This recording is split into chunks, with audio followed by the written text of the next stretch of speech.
found myself called to the spirit of service from high school age on. And when I went to undergrad in Southern California, I went to a small Christian university, and their tagline, their motto was, "Freely ye receive, freely give."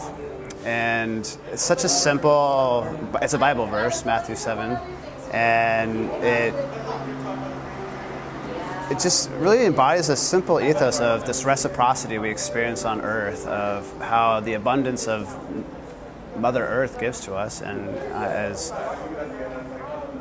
part of nature, we're not extracted from nature, we are very much a part of that fabric, we are to give back, and that's what reciprocity means. And that really instilled a call to service in my own life, and that's what led me to study the nonprofit sector specifically, because there's so many wonderful causes out there to give your time and attention to that for some reason the for-profit businesses aren't addressing, or the government's addressing, and a lot of issues fall through the cracks. And what it is left to the community to task to solve these problems, some very severe and serious. I had the great privilege of growing up in the great state of Colorado, where it's such a big part of the culture with the ski industry and the mountains. And I became a mentor to a group of young men where we got to go out and ski and snowboard, but then we also would get together and do service projects together. So go help the community. We'd go to food banks and help there, and then we taught them about leadership and character building. We used core values, and so it's funny because you're going to serve and teach these young people lessons you're learning, but then I was learning so much in my own process, and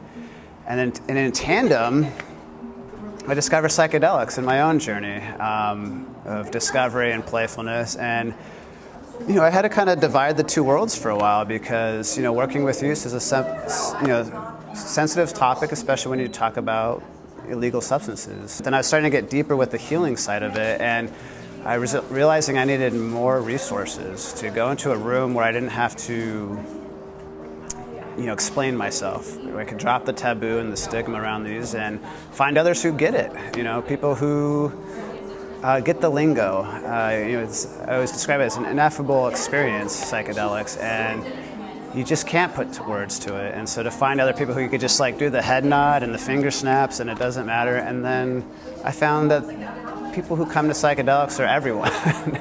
I met so many people that I don't think I'd ever collide with if it wasn't for psychedelics. And that was also really special too. And so I felt really honored to be able to bring my spirit of service and community orientation and finding ourselves through all sorts of modalities with psychedelics. And meanwhile, I was also studying nonprofit development and this wonderful sector of people who come together around the spirit of service. And so to be in this moment right now, to unite that history of service and community and theoretical professional development into something that I feel deep in my body about the depth I've been able to go with psychedelics personally, and then now be in a position to be a steward for community, be a leader and advocate so that more people can have these experiences safely.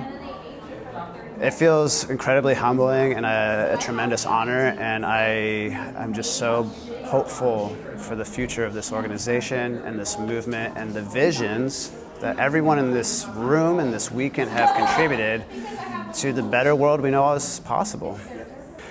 But if we can find support with others who are also in that process of discovery and self-love and self-care and healing and just finding joy again, if we can't picture the better future, then we won't ever get there. I'm thankful for plant medicines because they were freely offered to us, and we are hardwired to receive their message, and they are our friends and our allies. And sometimes they teach us hard lessons, and that's because they love us and we love them.